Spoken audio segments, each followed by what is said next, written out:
And do I look different? Do I look different today? Yes, Jenny, you have an awesome guitar photograph, electric guitar. Jenny, you look so freaking cool. That's right, Ann. I do look cool. And if I look different, it's because I'm in a different place. That's right. I am not in Michigan. I am visiting with my new granddaughter in Colorado, and so I am at an Airbnb. I know it's nice, and you can tell it's an Airbnb. It's like, so how do you say I'm staying at an Airbnb without saying, hey, I'm staying at an Airbnb? Well, for instance, you have a three-panel set of pictures of whatever in the background, and of course, you have the obligatory bowl of balls. There they are. That's how you know you're staying at a Airbnb, because of balls. What? Who else would put that in their house? I'm like, hey, we need Nothing. Honest to God, and the thing is, there are people that put these in their house, and so somebody's going to have to explain to me the purpose of the basket of or bowl of balls. I'm like, Yeah, really? You couldn't think of anything else that you might want to decorate your home with? And I'm not. And if you have a house full of balls, I'm sorry. You're just going to have to teach me and make me understand why this is a thing. yeah. Of course, then again, I have, anyway. So anyway, Yeah. yes, Airbnb, yeah. It's like trying to have character without actually having any character. Yeah, whoever designed the stuff in this Airbnb definitely took the course on how to design your stuff for an Airbnb. When we were trying to kind of maybe turn our house into an Airbnb, all I did was look at pictures of Airbnb and they all looked the same. I'm like, I tried that, it did not work. Well, Jenny, you didn't have the sweet guitar picture thing. That's why. I did find a three-panel picture though of whatever, and but I didn't have any balls, and I didn't have any baskets of balls to put in, and I didn't want to buy any baskets of balls. I was thinking of maybe just getting a bowl from the kitchen and then like wadding up paper balls and putting it in there, but I didn't do that. So because I'm cool like that. So anyway, so yeah, that's it's been a busy week. I'm actually really tired because I haven't quite gotten done being Thursday was the longest day of my life. And I was telling my friend Kelsey that the best I can hope for is that this day will be murder. And it was great. Well, that's what happens when you work all day and then you got to take 3 different planes to get someplace. Well, technically, Anne, was it 3? No, it was only 2 planes, but I had 3 stops. So yeah. I can't even believe it. I don't even know how it happened, but I have a direct flight on the way home. I know, right? To Kalamazoo? Grand Rapids. I had to fly out of Grand Rapids because I had points with Southwest, so I got to fly out of Grand Rapids for basically free. But touchdown and change planes in Chicago, and then touchdown but didn't change planes in Omaha, and then touchdown for good in Denver. So it was just like, oh, for fuck's sake. Wow. Damn. Oh, man. And then you're not even flying that long. No. Just enough for like Omaha, well, because we got snacks from Chicago to Omaha, and we got snacks again from Omaha to Denver. So, and that was fine because they're having, and Southwest serves what I call pretzelettes because they're not whole, they're pretzels and they're like this big. So you're like digging through your bag to get your 14 pretzelettes. Oh man, flying is so wonderful. Torture class. It really is, yeah. And of course, because I'm poor or lower middle class, I sit in torture class because that's all I can afford. And I got to tell you, and for the most part, it really was not a problem because people were fine, everybody was fine. We were all just trying to get there. It's just, and I would say Grand Rapids' airport is actually really nice. It's the first time I've flown out of the Gerald R. Ford Airport. Lovely, not super crowded. It was nice. And then you step off of that into the sea that is Midway. And I love Midway. It's the dumpy little third world country compared to O'Hare. But I love it because it's smaller.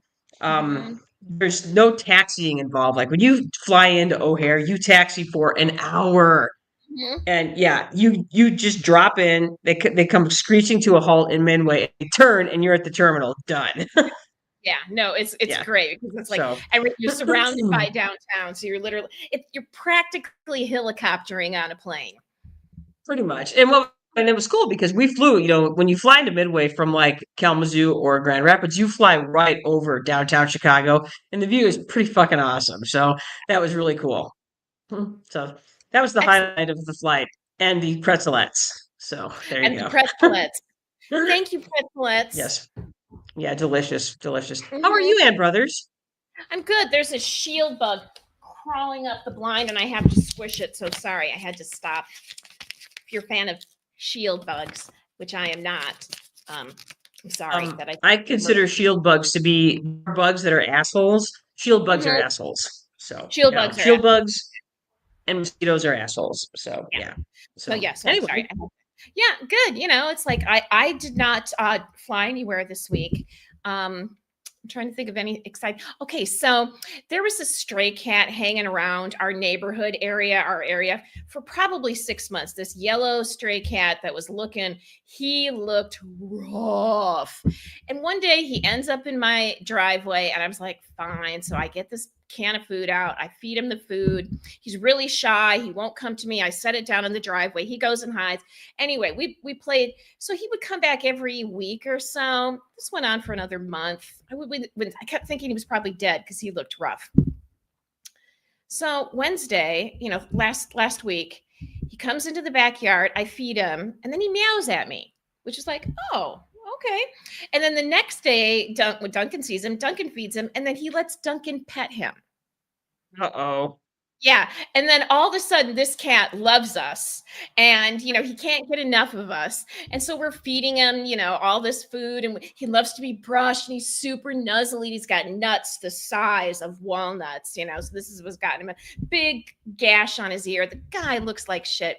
So we called him Bradley. Or that's what I called him. And so we had Bradley. He would like hang out in our breezeway and wouldn't bother the chickens, seemed to like other cats, loved to be pet, wicked claws. He wasn't like scratching us or anything, but I watched him demolish some wood stuff.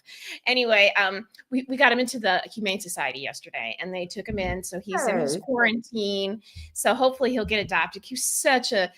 I think he's going to be a dick, but he's such a lovey kitty. He's going to end up being the big fat lap cat. So anyway, he was so. We have two of those that we're feeding. We have Oliver, our black kitty, who's exactly the same, and we have Frank the Tank, who is a dick, and I love Frank the Tank. So same thing. I have to get him captured so that we can do the same thing and take them because they're both males and they both have giant balls and all that sort of stuff. So yeah, there you go. Yeah. And I took him in. She's like, "Are you sure he's a male?" And I'm like, "Oh yeah, he's a boy." You're like, take a look. What do you think? Yeah, I was like, the Sure guy he's a was. male. Yeah, it's like he was skinny as can be, but with these giant. I was like, well, I guess these Either don't that or lose he's smuggling two softballs in his backside. So exactly. But anyway, so we got him to. He was so good. He didn't poop or pee in the carrying cage. He meowed a little bit, scratched a bit, and then settled down. He was like, he's gonna make somebody a really nice cat. I was like, he was so cute. Bradley. So there you go. Mhm. That's good. That's awesome. Good for you and and yeah, it's amazing how fast they'll take to you once you start feeding them. Because Frank the Tank and Ollie are the same way. So Yeah. in fact, I would say both of them have. They're like, "Hey, can we come in? We'd love to hang out here." So yeah, that's how Bradley was. Bradley's like, I don't mind other cats. I have all the fleas and ticks in the world, but hey, I'll share them. So many fleas. You're like, I got worms for everybody. So yeah, he was a mess. But generally, once we started feeding him, he got a spark in his eye, and he really perked up and showed some personality. So his teeth aren't great. His tongue was sticking out a lot. So awesome. Yeah. Well, should we talk about the fact that Anne? I've just as you were telling your story, I'm noticing your amazing crown that you have on. I believe, Anne, you are decked out because today is week 1 of Spooktoberfest with the Brothers Sisters. Yes, those are in fact rubber duckies in jack-o'-lanterns, and you are also wearing your amazing Halloween T-shirt. Yes. Yeah, Spooktoberfest is upon us. Way to show those boobies right on. You're like, look at these. My big old yes. It is week 1 of a month-long Oktoberfest, Spooktoberfest, if you will. So we are doing our very first entry of Spooktoberfest this week, and it is, drum roll please. Wait, Wait, I'm adding it didn't add to the stage. Oh, I'm having trouble again. Yep. Hang on. There it goes. Very slowly. Hey, there it is. Yay! I know. Unfortunately, the place I'm staying does not have the greatest Wi-Fi on the planet. So if we drop out or I drop out, sorry. Anyway, Mhm. so She'll be yes, back. it is Spooktober. Huh? I'm like, you'll be back. I will be back. So it is spot. So we are doing our Spooktoberfest week one. Today we're going to be doing some Stephen King work because it feels like you can't have a Spooktoberfest without Stephen King. So we'll be reviewing The Long Walk, which is a movie that's based on Stephen King's book, The Long Walk, and we will also be talking about other great Stephen King works. So yeah, Mhm. should we dive in?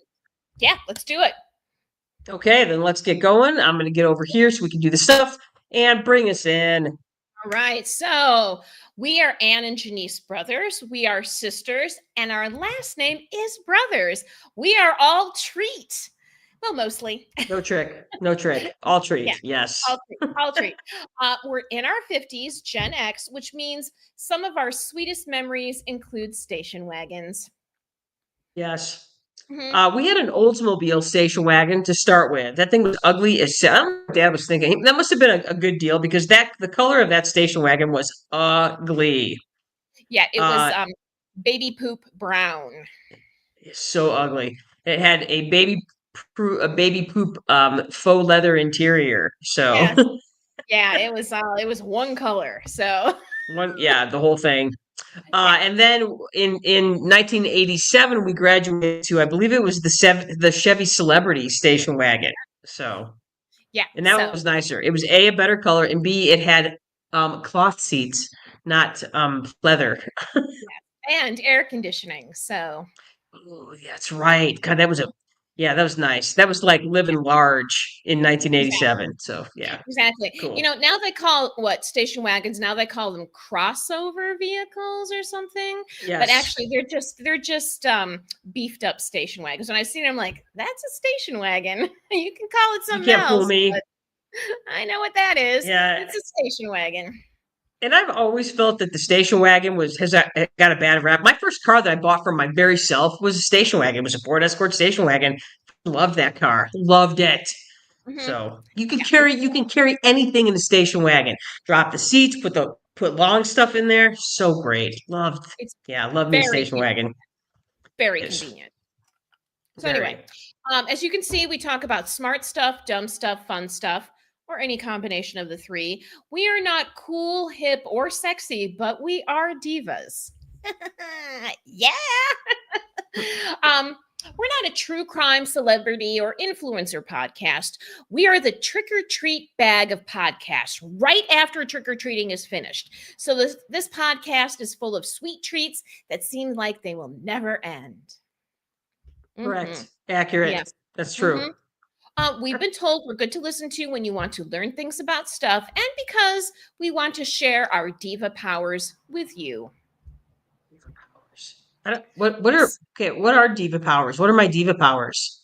I don't know. I just assumed being me was a diva power, being Yeah, funny, that's um, not being worried about, stuff that we can't control, having fun, wanting other people to have fun, you know, all that good I'm stuff. not gonna yuck your yum. I'm not gonna yuck your fun. So there you Exactly. go. Exactly. Yeah. We want to encourage you to have fun by hanging out with us because we're already having fun. So you might as well hang out with us because Correct. we're fun. Anyway, Correct. those are some of our diva powers. I mean, We've been, for crying out uh-huh, loud. Look how fun I am. See? exactly. Balls. Okay, good. Sorry. Oh, Can't get away balls. from those. I know. We've been told, oh, this podcast is not GPG or even PG-13 because it's fucking Spooktober 2025, bitches. Yeah. I was gonna say I think I started by swearing for this broadcast, so I, oops. I did. Join us on our website, Spotify, Apple Podcast, iHeartRadio, YouTube, and Amazon Music. You can like us, follow us, you can hit that bell and leave us a review. Give us your feedback with our questions and answers and our polls. In fact, today, if you want to chime in with your favorite Stephen King book, please feel free to. And, hey, ask Alexa, not what her favorite Stephen King book is, but ask her to play us and she'll do it. And hell, she might have a favorite Stephen King book and play that for you. Who I knows? feel like the next Stephen King book is going to be how Alexa goes bad and starts murdering us all. Something like that, or becomes a detective and finds all the murderers. There you go. I love that. Yeah, I know, me too. Alexa, badass. Good job, Alexa. Yeah. And don't forget, you guys, you can support us for absolutely free. All you have to do is like, follow, subscribe, leave a review. Spotify, YouTube, Instagram, Facebook, Apple Podcasts, iHeartRadio, Amazon Music, and you should tell all of your friends and family. Share the Hmm. love, share Hmm. the divaness, share the Hmm. candy. Well, I guess we don't really have candy, but Not we have yet. candy, but not for you. Sorry. So that's all right. All right, Ann, let's talk about our smart, dumb, and fun stuff this week. You go first. Well, I'm on the diva kick right now because one of my I was talking with two of my Gen Z coworkers, and they were talking about digital cameras. I guess Gen Zs love digital cameras. And they're like, "Anne, do you have a digital camera?" And I'm like, "I still do. It's in a drawer somewhere." And I'm like, "Yeah, I got a digital camera." And they're like, "Why?" And I'm like, "I don't know, because I'm old." And one of them says, "Oh, Anne, you're not old.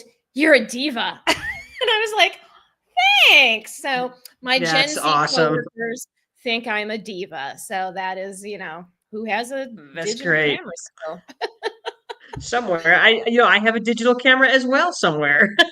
Mhm. Yeah, it's Because somewhere. back in the day, like 20 years ago, your digital camera was the height of technology. It So was. you're like, Yeah. look at me. I've got a digital camera. I don't have to wind this bitch with film. I don't have to put film in it because it's got a little thingy. So Yeah.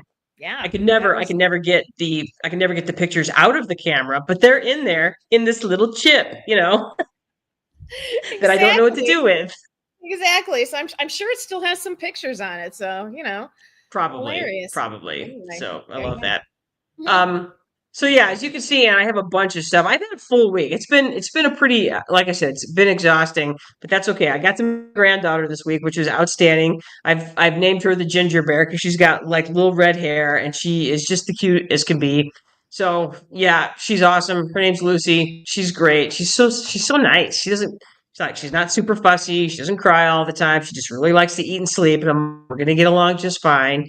Um, uh, the other really good thing this week that I got to go to Casa Bonita. I got to go back to the Casa Bonita, and I got to see it.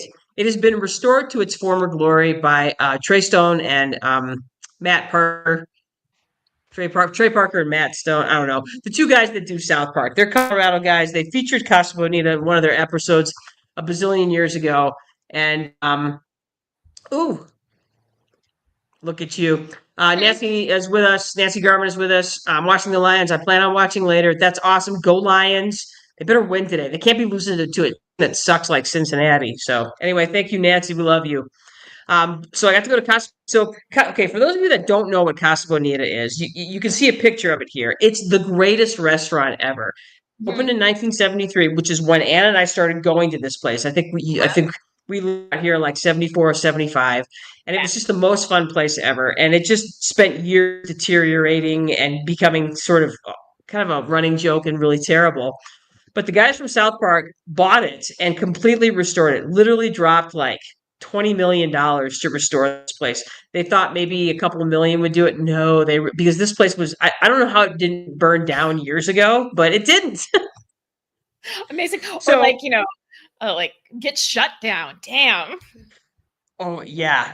This place was basically I don't know. They must have whoever owned this place must have known every inspector in Denver because as far as I know, this place was literally a fire hazard, workers' comp hazard. But anyway, these guys got a hold of it. They dropped a ton of money of it, and they have A, fully restored it, B, hired an executive chef. So the food is actually amazing. That was always one of the running jokes with Casa Bonita is that it was this cafeteria style Mexican food that was god awful, but you could get all you can eat. The sopapillas were really good, and the margaritas were pretty good.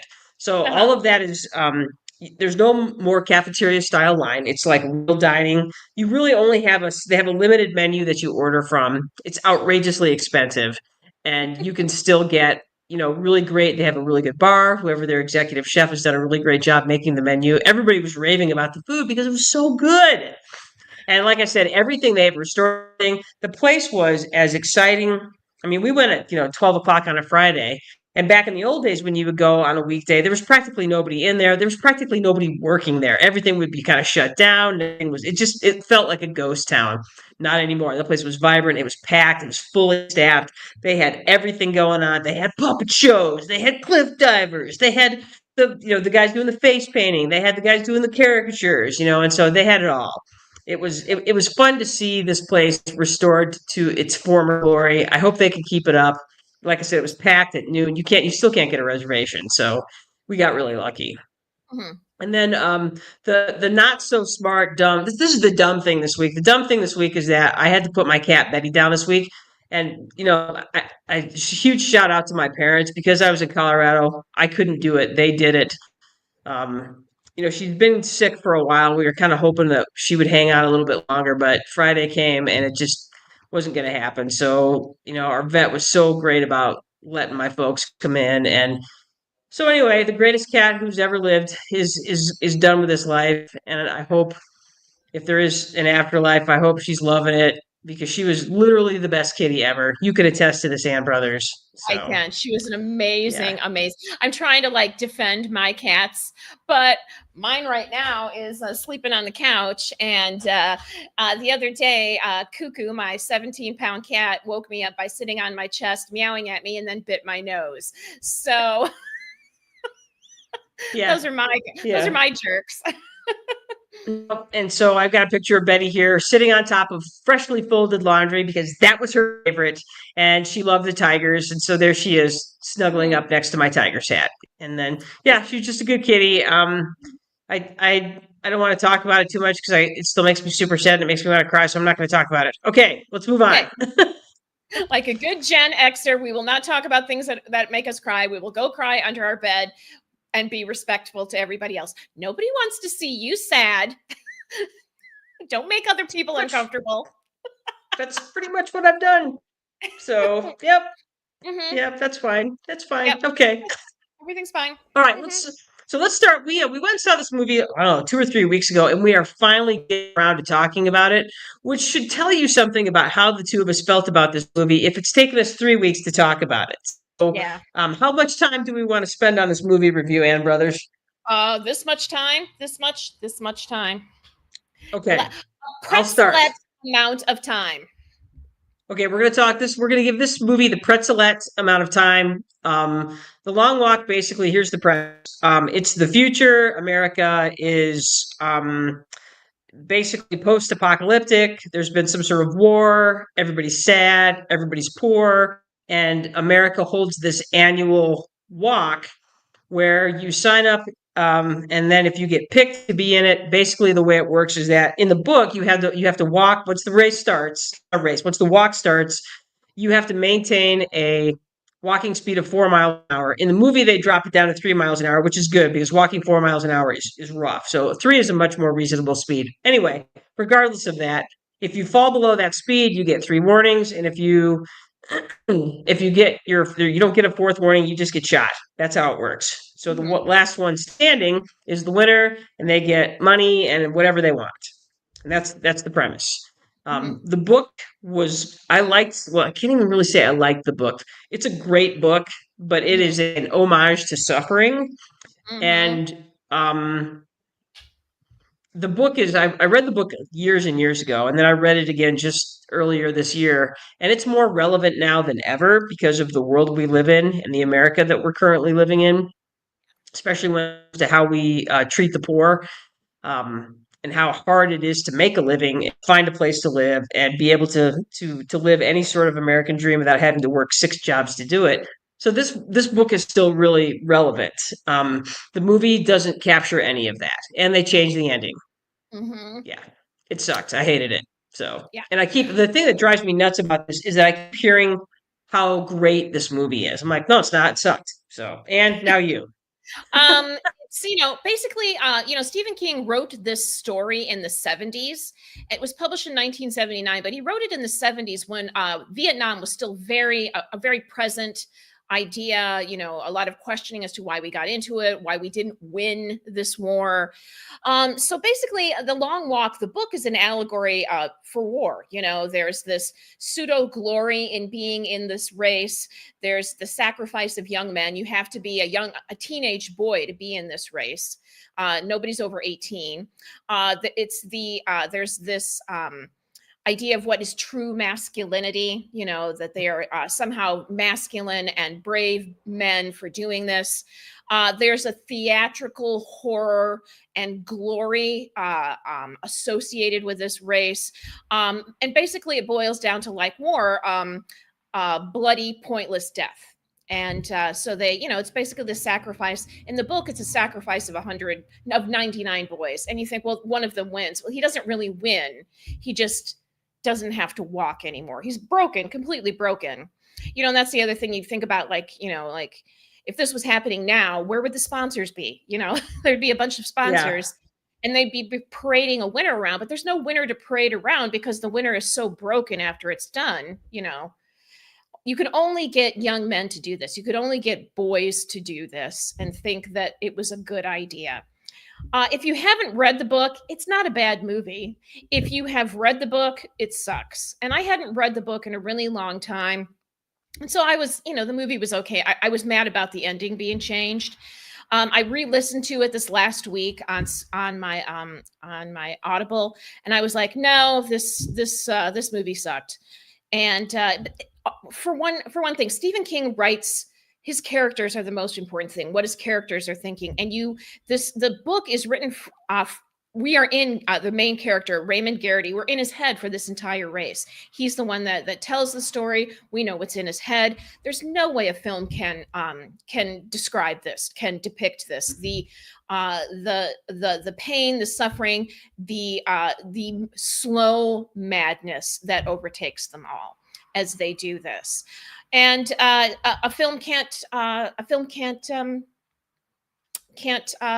cover that, can't do it. I will give a shout out to Mark Hamill, who plays the major. I think in the movie he's the general.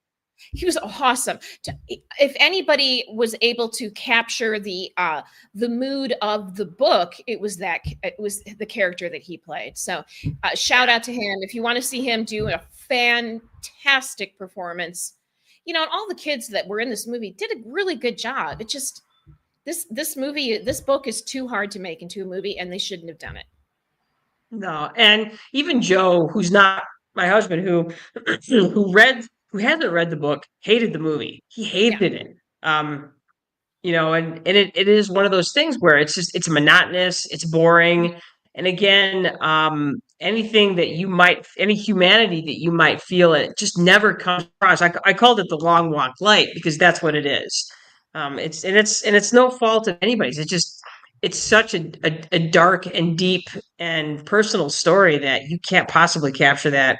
So, I don't even know if I would tell people to read the book. It did not make my top lists for Stephen King, and it's because it's so fucking hard to get through, because it's endless suffering from the second they start the walk to the second the story ends. The story literally ends at the end of the walk. And it's a little bit open to interpretation about what's happening at the end of the book, but it's not great. It ain't good. There can be no happy ending. Just know if you want to get into this book, there's no redemption, there's no hope, there is no happy ending. That's all. All you know is that next year there will be 100 more boys. That's all you know at the end of that book. So, and not just 100 boys, but 1 million boys trying to get into a race that they whittle down to 100. Correct. So that's the only thing you know, is that nothing will change. This is going to keep happening. So fun. So fun. Yeah. Don't go see the movie. Don't go see the movie. Go read. If you must know the story, read the book. Yeah. So anyway, so like I said, it's October, which means it's Spooktoberfest for the Brother Sisters, which means we're just talking about Stephen King. We got the review out of the way. Good job. Now let's talk about Stephen King's books.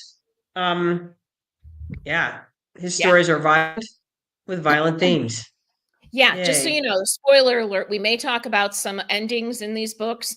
And also all of Stephen King's books deal with violent themes. It's just, some of it is horror, some of it is thriller, some of it is mystery, but it's all violence. And usually the monsters in the books are not usually the biggest monsters. So, Yeah, if you've read enough of his books, and I've read a lot, and I guess I didn't know this. I didn't realize he's written 77. He has 77 works that he has either written or has been part of some sort of collaboration. hmm, So this is a man who is he was born to write, and yeah. the stuff that he writes is complex, and Mhm. sometimes he hits really well, and sometimes he misses. But this dude writes and writes and writes. He's like Hamilton, that's what he does. He Yeah. writes, and for some reason, he has managed to just tap into humanity, both the good and the bad, for sure. I wouldn't be surprised that when Stephen King finally leaves this earth, they'll still have 20 books that need to be published. We'll be reading Stephen King decades after new books of his after he has died, because I bet there's 20 in a safe somewhere, 21, Absolutely, he's 22. like, yeah, it's like after they, after Prince died, and they opened up his stuff. He had thousands of songs that Yeah. never got released that he just was messing around with. I'm like, yeah. So all right, so these are Ann and I each came up with our list of the 5 best Stephen King books so far. This is of Mhm. course open to interpretation. If you would like to chime in and give us your favorites and why, absolutely. So Ann, we're going to start with you. Are you ready? I'm ready. So number five. Okay, there you are. Number five is Rita Hayworth and the Shawshank Redemption. This is actually a novella, so it's not a full novel. And you may have seen the movie The Shawshank Redemption. This is one of the few books of his that actually made a really good movie because it's narrated. It's Yeah, narrated, and so the storyteller is telling you. You know what he's thinking, and you know what he's doing, and it worked out really well for this. It was published in 1982. It's the story about Andy Dufresne, who is wrongly convicted of murdering his wife, and the 30 years he spends in Shawshank Redemption, the relationships he builds. This is a very hopeful book. yeah, The Long Walk has no hope. This is all hope. This is hope. It's the long game. It's finding joy, even if you're accused of murder and sitting in prison for the rest of your life. It's about determination. So it's a very hopeful, joyous, beautiful book, and reminding us that you are not just your worst mistake. So, yeah. which is a hard lesson for us to learn. So, I tell people who've never read Stephen King, start with this book. That's a After it, great one. you will be a fan. And it's so incredibly well written. If you want to, I mean, there's no doubt of this. I believe Stephen King is the greatest American living writer in the last century. I know people look Mhm. at me sideways when I say that, but I'll stand by that statement. And this is one of those books that proves that I'm right when I make the Mhm. statement. Yeah. So, all Yeah. right. So I went with Different Seasons, and as it would happen, Different Seasons is actually the anthology that has Rita Hayworth and the Shawshank Redemption in it. But this anthology has 4 great stories in it. It has the breathing method. It has apt pupil. It has the body. The body, of course, was adapted for screen to be Stand By Me, and apt pupil is a very dark story about a kid that figures out that an old man is actually a former SS officer in a Mhm. concentration camp, and he gets played by this old man. And that story is one of those that it keeps you up at night. Don't ever read that story when you're in a sad mood or it's dark. Don't do that. Mhm. Yeah. And because the, but that's and what the it's body, I was going to say, and the body, Stand By Me is another one of those really good movies that managed, again, narrator. narrated. Mhm. Yeah. Yeah, it's and so I think that's one of his. I just think it's this really kind of overlooked Stephen King works that has some really good stories. Shawshank Redemption gets all the press, but there's 4 really good stories in that particular collection. All Very right, true. Anne, you ready for number 4? I'm ready for number four. My number four. is The Stand. This was the first Stephen King book that I read that I was like, damn, this man could write. And this is a thick, chunky book, man. They should have sold it by the pound. It's like 1,000 pages. Uh, the first time, if you're reading this book and the first time you hear somebody cough, you will tighten up. It's a world. It's a world that's been devastated by a bioengineered superflu. So only about 10% of the world's humanity survives. And then they kind of break up into two groups, the good and the evil, and kind of fight as to where humanity will go from this point. Again, it's a very hopeful book. How would we remake the world? I am not sure that good would win. It's very Old Testament. We have a very Old Testament God in this book, and he demands blood. He demands sacrifice. And there's plenty of, and again, Stephen King's not afraid to kill off a main character. So just so you know. Yeah, and this was one of the first books that I was like, whoa, the main characters can die. Yeah, exactly. Yeah. So that was another thing. You know, I think I was like Hmm. 21 when I read this. So I was like, after this, I was like, I must read all of Stephen King's books because the only one I'd read before this was Pet Cemetery, and I was like, I don't get this. This is a terrible book. But then I read The It's a Stand bad because book. it had just come out in its big edition. Because the first edition, which was published in 1978, was like they thought that Americans wouldn't read a big book, and then they republished the uncut edition in 1990, and they found out, oh, hey, Americans will read long books. So thank you for doing that because it is. So if you read this, make sure you get the 1990 published version. There's still some like early editions floating out there, but make sure you get the big, thick, chunky one because it's a yummy, yummy book. With the unabridged, uncut, whatever. So, all right. So for me, my number four was The Shining, and everybody, this book gets a lot of attention because of the Stanley Kubrick, Jack Nicholson movie version of this that came out in what 1980, 79, 80. I can't remember what year it came out, but it really doesn't. That movie doesn't really match the book, other than the fact that he's at the Overlook Overlook. Hotel in. Yeah. But other than that, The Shining, the book is so good. It's great story. Again, tight, Mm-hmm. genuinely scary. There are things in there that will like give you the willies for sure. Mm-hmm. Yeah, really liked it. I didn't, and the thing is, I was late. I didn't read this book till about 5 years ago, and then when I did, I was like, dude, I'm so glad I did because it was so good. And part of the reason I never read it is because I hated the movie so much. I'm like, I'm not gonna like this is probably gonna be just as bad as the movie. And I know that's not a popular take because The Shining is considered one of the best horror movies ever made. I talk about that when we talk about honorable mention and stuff. That I Mm-hmm. think the movie's overrated, and I you know, 100% think it's overrated. One yeah. bazillion percent overrated. You want to be And Stephen fucked King up? was not Book. read the book. And Stephen King was not a fan of that adaptation of it, and I get it because it's not true to his work, and Mhm. his work is better than what we end up with on screen. So Yeah. I think The Shining is great. I highly recommend. I have not read the sequels to The Shining. All in good time. So Mhm. Anne is giving me that not so much sort of symbol. That's Mhm. fair. So Yeah. yeah, my number four is The Shining. All right, Anne, here's your number three. My number three is Carrie. And this is this first book that was published in 1974. And this is when I learned that Stephen King knew how to write women. And that's because he wasn't writing women from a male perspective. This is what I want women. If I'm a man, this is how I want women to talk. I want women to say this and think this and do this from a male perspective. He writes women based on them being human beings, which is crazy, right? But man, did What? I those Come on now. I know, because when you think about the movie Carrie, what you think about is this victim covered in pig's blood. But damn, this book is about fucking revenge.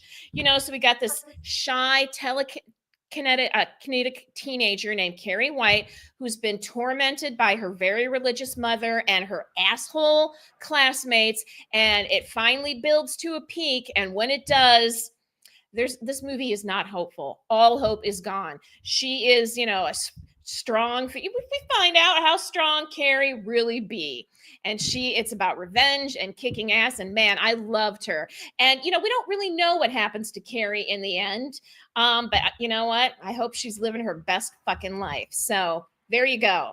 First book, I was Carrie, like, Carrie. Carrie. It was the first, and I have to admit, I read this fairly when I was fairly young, and I had not experienced a book with such a strong, awesome female character, and which is that's really sad. So yeah, the first awesome, really cool character I met as a woman, Stephen King, Miss Carrie. So you kill him, Carrie, you kill him, And she does, and she does, and and she she does. does. Mhm. All right. So So for me, my number three is The Green Mile. And one of the reasons I liked this book is he did something novel back in the late 90s when he released this book. He mhm, released it Dickens style. So he released it essentially a chapter at a time. And mhm. so, it was a brilliant marketing ploy, and it was kind of annoying, but it was also kind of fun because like, oh, it's October, it's time for this chapter. I'm like, oh gosh, it's almost November 1st, it's time for a new chapter. So I really liked it. I don't think you can buy it in that you have to buy it as a single copy now. But back in the day, that was the big thing, was that the Green Mile was released like Dickens used to release his in episodes. And so I really thought that was a lot of fun. I liked that. And I just think it's a great story. The is in when you see the movie, that's what most people are only familiar with the movie Green Mile. They focus a lot on um, the past. Where what I really like about the book is that they focus a lot on him as an old man, and we learn Mhm. his story. What happened to him, what happened to his wife, and it's just the end. I cry and cry and cry at the end of that book because it's so beautiful and sad, and it's this story again about the things that happen to us and the choices that we make and what it means for us in the long run. So, yeah, I think that book covers a lot of territory, and it's again this really great, very well written, beautiful story that I don't know if hopeful is the word for it. I don't think this is a hopeful book. It's more Mhm. about the terrible things that we do to each other and what that can do to good. Mhm. Of course, we know John Coffey, who is this really beautiful, good creature, and yeah, we did And we that. kill him. We kill When him. we Yeah, kill him, because that's yeah. what we do. So that's Yeah. what we do. So huzzah! All right, Huzzah! you and Right. number Okay, so two. my number two is one of his more recent books, and that is Sleeping Beauties. And he actually wrote this book with his son Owen. So Owen and Stephen King wrote this book together. And I wasn't positive about buying this book because I was like, oh, this sounds like, I'm going to help my son here write a book. But damn, if this isn't one of my favorite books. So the women of the world start falling into sleep. They fall into this deep sleep and then are cocooned, and nobody can wake them up. Well, you can wake them up, but when you wake them up, they become homicidal murderers, murder whoever woke them up, and then they go back to sleep into their cocoon. So men learn pretty quickly, don't wake them up. So we have this world with when the women do in their dream world, they wake up into a world about 20 years later to a time and place that seems to be abandoned, and they build a society. All the women build a society. Meanwhile, in the present, the men are without women, and you know what? They don't handle it well. This movie is hopeful, I guess. It's about revenge. It's about actions having consequences. It's about feelings not being facts. And this book made me angry cry. I mean, when the women of this new world make a decision, man, I put the book down and I just cry, angry snot rolling down my face, furious crying at the decision they made. And I've read this book a number of times. It's such a good story. Again, Stephen King knows how to write women. Why? Because he writes them like human beings, with their flaws and their unsexiness and their, righteous indignation, whatever. He makes them human beings. And damn if I didn't want them to make a totally different choice. Book for a month after that. I couldn't pick it up for a month. Mhm. I felt so hopeless after that. I'm like, and the reason I felt hopeless about it is that that's what women do. There was Mhm. no doubt in my mind that that's the choice that they were going to make because that's what women do. Right. and it just fucking pisses me off so much. It pissed And me off. Yeah. yeah, I'm like, So, despite all of this evidence, that this is a much better place, and that you hmm will have a much better life here. hmm Oh, yeah. Yeah. nerd rage. Nerd Yeah, rage. that's Yeah. what, So, and honestly, that should be in my top five, and I just couldn't put it there because I'm still mad, and I'm not mad at Stephen King. I'm mad at those women. God yeah, and that's the thing. I was like, I haven't had a book make me damn. angry cry in such a long time. I mean, like since Toni Morrison. Toni Morrison would make me angry cry. But this book made me, and I was like, I even when I get to that part on the third reading, I'm just like, I know, and I'm still, oh, man, it's a really good book though. If you want a really intriguing story, Well, think of and one of anything the else things you I think love of. about yeah, there's nothing, and this book really pissed off people. You should read the reviews of this book. They're brutal, and I think they're brutal because of the subject matter. The subject Mhm. matter is, dude, this is the way we treat women. This is what we do to women. This is what women could do. But we're not going to let them. And that's, you know, um, Bear versus this, man, yeah, Jenny. Bear versus man in the woods. it's bear versus man, and I get why people didn't like this book, but Mhm. I loved it. I thought it was great. It's one of my top. I didn't put it in the top five because I'm still mad, but it certainly belongs there, and Mhm. it's definitely a mirror in terms of how men feel about women and how women feel about women. Yeah, I thought it Yeah, was awesome. exactly. Yeah, Exactly. I so haven't read something so ultra feminist since Margaret Atwood. So, that's mm, okay, yeah. Yeah, it's yeah. right up there with like Handmaiden's Tale and the Testaments. Yeah, it's right up there. So, if you want to know about the world, Mm. read Sleeping Beauties. It's a hard book. It's Let a me know hard if you book ain't. to, and it's you know what, and here's the thing: it's even harder now when you look at what's happening in our country politically.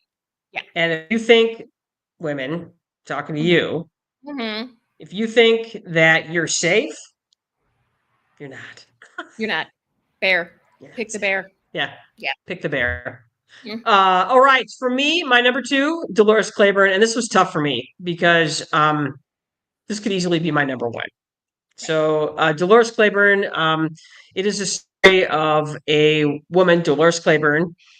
It is the day that she is going to confess to killing her husband, and it's simply her telling her story, and it is one of God damn, it's such a good book. Mhm. It will give you all the feels. It's a Mhm. story of it's sad and it's honest and it's about her and her relationship with her daughter and her relationship with her husband and her relationship for the woman that she cleans house for, which is the most important relationship in the entire book. And it will make you I read it when I was in college. Mhm. I think it was like middle '90s, and then I read it again just a couple of years ago. And as somebody reading that in my 50s, it hit hard. It hit so much harder than it did. Because And I Dolores loved this book when I was yeah, because all of a sudden, it's such a good story that you read it in your 20s and it's enjoyable and it's a great story and it gives you all the feels. But then when you read it again in your 50s, you're like, fuck me. Wow. Mhm. And Yeah. yeah, and it is because it faces all these dark things that Mhm. happen around her and also the darkness that we face as we get older. And and that, we all stare death in the face at all times. And this book forces you to face it again and again and again. So, Yeah. yeah. And it also shows Well, us what happens I'm gonna if you won't help people. yeah. Well, I'm gonna segue into this. I'm gonna go ahead and put you in because we'll Mhm. just roll right into you because this was Yeah. your number one. Yeah, Dolores Claiborne was my number one. This is another book I recommend to people when they tell me they don't like Stephen King or they've never read Stephen King because they don't like horror. Then I suggest this one. It's a thriller. It's again, Stephen King. He knows how to write women because he makes them human. Yeah. Oh my Yeah. gosh, they're humans. Yeah. So he makes this working class woman with an abusive husband and tells her story. She tells her story. You know what, one of the best parts for me, Jenny, was the vacuuming, when she talks about the I vacuuming, know. I and she love that talks about part. there's three people interviewing her for supposedly murdering her boss, and she talks about vacuuming and how she would turn on the vacuum and leave it running and then run upstairs to do something, and her boss figured out that she wasn't vacuuming, and the two men couldn't figure out why the woman could, how come, and the young woman in there's like, well, she didn't hear it moving, hear it going back and forth, So it she makes a didn't hear it. noise. It makes a distinct noise as you run it back and forth across your car. I was like, And the two well, hey, men would have no idea. they would have no idea because one was have they ever vacuumed, so it was just like that kind of stuff, that the minutia of a woman's life, a working woman's life. So it's a beautiful story. It gives you all the feels. It has a happy ending if you're like worried, if you need a little booster to get you through. It's one of his best written stories. There's a movie out there, it's terrible because again, it's all about Dolores telling her story, and it just doesn't capture and it. And the story is detailed because she doesn't just Mhm. tell, she tells many stories as she Yeah. is telling her story, as she's talking to the police, as she's going through this interview. She takes us all over her Yeah, stories, and it's brilliant. it is It's brilliant. good. Such Yeah. a good book. So if you're not I don't read Stephen King because I don't read horror. Rita Hayworth and The Shawshank Redemption and Dolores Claiborne. You will be a fan after you read those two books. Well, And if you're not, and it's you have things to talk about. yeah, exactly. Well, and it's so easy to just classify. It's not that Stephen King is a horror writer. He writes scary stories. And those Right. stories are they're horrible because a lot of them are, like you said earlier, they're about humans. The boogeyman, and I would say almost all of his stories are humans. There are Hmm. some supernatural stories, the it's that are out there. There are some supernatural elements to many of his stories, but ultimately the bad guy and the monsters in his story are humans. And Yeah. even in a story like It, you have this monster that's running around killing children. There are still plenty of other monsters who are humans in these stories. So Yeah. yeah, Yeah. so great. Yeah. Um, Yeah. Go ahead. Sorry. Nothing. I was just gonna say, my number one is The Stand. So your number four is my number one. I was at a grocery store and I had an armful of stuff. And again, this was like in 90, 91 somewhere. And I see a copy of The Stand. And I was like, what's that all about? So I'm sitting here and I read the first page. And the first page was so great that I was like, close it. And I put it on the cart and you know, I read that story. I could not put it down. Every break, so I was working at Consumers Energy at this point. I was working summers at Consumers in their compressor station, and you have all these these bros there that are a bunch of jarheads that are there, and there I am, the one woman in the room reading my book. So, uh, like you said earlier, this book will mess you up for pandemics. It will Mm-hmm. mess you up for men. Um, Mm-hmm. it will mess you up for religion, Mm-hmm. and it will. When you look at the way things are in America right now, and you have this split between good and evil, Mm-hmm. it's not surprising that the evil side, and I'm not was we got everything up and running quickly, organized. They know what to do. They have the skills, and I'm not saying that that's kind of the way things are right now, but that's what I'm saying. That Yeah. I was if you like, come yeah. if you come down to it, when it comes to liberal and conservative ideas and the way it just kind of hashes itself out, um, there's a lot more practically skilled people on on the right side versus the left side. And I know that's stereotypic and probably unfair, but I'm not wrong either. Right. And so it has occurred to me on more than one occasion as I'm watching all this. I'm like, I wonder if we're going to end up at the stand, except without the pandemic. I don't know, Jenny. We could definitely have a pandemic. We could definitely have another one. So Yeah, oh, definitely. Oh gosh, it's not just we could; it's very we could, likely. But yeah, right. this book is an epic journey and there's so many interesting things that happen in this book, and it's so scary. There is a monster in this book, of course, Randall Flagg, but again, he's not the only monster. There are so many Okay. monsters to choose from, and it really does make you wonder. This was the first book that made me doubt that I ever wanted to survive a global pandemic. You Me know, too. this was the Me first too. book that I'm like, oh, maybe it would just be better to get sick and die because it's the hard work comes after, you Hmm. know, because the way The this is broken down, we meet the essentially the alpha vectors right off the bat. They run for it. They start getting these people sick in Texas, and then you read about the spread of it, and then you read about the immediate aftermath, and then you read about the two camps that are getting to their various places. And it's a journey. It's an epic story. honestly, I don't think the pandemic. I mean, I'm not exaggerating. This is a 1,000-page book, and I don't think the pandemic takes 100 pages. It probably takes 70. Doesn't Yeah. Nope. So the Yeah, he pandemic is the doesn't. first monster, and then it's after that it's just us It's just us being monsters. being monsters. Yeah. And the scene that's the worst for me is the scene where Stu's group is attacked by the guys that have their own little traveling harem. That's the Hmm. scene that really was like, oh fuck. That was the Yeah. scene that really made me feel for the first time what the world. I read this book when I was maybe 20, and I didn't Hmm. really understand the way the world is, especially when it comes to how women are used in war. And I was Commodity. like, oh, as a commodity, as something to be Hmm. sold, as something to be traded. And I was just like, oh, oh shit. So Yeah. that was a real eye opener for me when I was young. And I've read this book probably 3 or 4 times. Hmm. And I go back to it from time to time. And it is a reminder of how the center, when things really get bad, and we sort of saw that during our tiny little starter pandemic, is how quickly the center starts to give way. Yeah. And yeah, Yeah. so So we there just, you go. yeah. I mean, the toilet paper situation was the first thing you're like, okay, yeah, the center won't hold. If we're fighting over fucking toilet paper, if things get real bad. Yeah. So there you go, everybody. Uh, Okay. you know, good books. I do have a few, honorable mentions. My Yep. honorable mentions include Gerald's Game, Needful Things, and Misery. There's actually a very good movie. Misery is actually quite a good movie. And It so there you is. go. Jenny, your honorable mentions?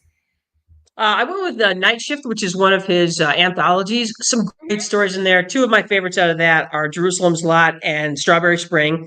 Two Yeah. fantastic stories. Needful Things is a great book. Sleeping Beauties is in there. Under the Dome, Dead Zone, Misery, Bag of Bones are books of his that I've really liked. Yeah. So, and I like think about books Bags of like Bones. say again. I said I think about Bag of Bones all the time. That comes back to me quite often. Yeah, it's a great story. It's a really beautiful love story, and it's so fucking sad, but it's a great It love is. story. Yeah. So yeah. Yeah. Okay, we're running out of time, so we're kind of pushing forward through. So as you have mentioned, Anne, there are not a lot of good, what I would call Stephen King movie or TV adaptations. These are ones that are either really good or pretty good. So, like for instance, Shawshank Redemption is the seminal best of as far Hmm. as Stephen King adaptations that have made fantastic movies. In fact, Shawshank Redemption might be the best movie ever. It Hmm. might be. I don't know. It's not. It's the top movie on a lot of lists. Right. The Monkey, I have not seen this, and you mentioned it as being worthwhile. Oh my God, Jenny, it's so funny and so outrageous and extreme. Yeah, Man, it is better than this book. It's better than the short story. short story, which is Monkey Shines, is Yeah. Stephen King. So, Hmm. Yeah. The Green Mile, which is another great adaptation of Stephen King. Not as good as Shawshank Redemption, but pretty darn good. Very, Yeah. very beautifully told and adapted. Even though it takes a lot of the really good stuff out of the story, you miss a lot. Read the book. Stand by Me, which is a great movie adapted from the body. Life of Chuck. I have not seen this, but according to our entertainment expert Chip Maley, this is a worthwhile watch. So I've heard really good things about this movie. Misery, which is put Kathy Bates on the map. It got her an Oscar, as it should have, because she was so fucking good in that movie. So good. Carrie, which we all know and love. Sissy Spacek's, one of her early works. And Hmm. a movie that kind of, I don't know how I feel about it, is The Mist. Came out a few years ago. It's okay. Marcia Gay Harden she is fabulous in that movie. If you're going to see that movie, see it because of her. And there's Yeah. some great special effects with all the spiders and shit that are pretty fun. So, but it's Yeah. not great. It's okay. So there It's you okay. go. All right. Whew, I could have talked about that probably for much longer. So, Me too. great job, everybody. Great job. Well done. You spent an hour with the brothers, sisters. Today, you learned things about stuff. Specifically, we gave you our review of the movie The Long Walk. And we gave you a review of our top 5 Stephen King books, Pipping, which we like very much. We also gave you our honorable mentions, and we talked a little bit about some pretty good or very good adaptations of Stephen King books that have become movies or TV series. None of The Stand, whether you talk about the 94 version or the version that came out a couple of years ago on Paramount, terrible. Don't watch Sure. either of them. They suck. Okay, so bad. Yes. Okay. Yeah. So Yeah. we would love to hear from you. We would love to hear your opinions about what are the best Stephen King books. So please, you guys, answer our poll questions. Give us comments. We love to hear your questions, concerns, comments, and confessions. That's right. Join us next week. Oh, don't forget, you can leave a review. Spotify, YouTube, Instagram, Facebook, Apple Podcasts, iHeartRadio, Amazon Music. We would love to hear your feedback. We would also love it if you shared our stuff with your friends, family, or people that annoy you. In case we annoy you, you can annoy them too. So there you go. And join us next week, you guys, because Spooktoberfest continues. That's right. Spooktoberfest continues, where next week we're going to give you our best of Halloween stuff lists. Things we Yes. really like, things that we've seen that are awesome, costumes, candy, jack-o'-lanterns, food, drinks, anything that's Halloween related. So, we want you to join us and do all that sort of good stuff. Do you hear that, Ann? You do, Jenny Brothers. Yep, that means it's time for us to get going. So, but don't panic. We'll be back. I am Janice Brothers, and with me is my sister. Ann Brothers. That's right. We want you to get out there, do something smart, do something dumb, do something fun. We're out of here.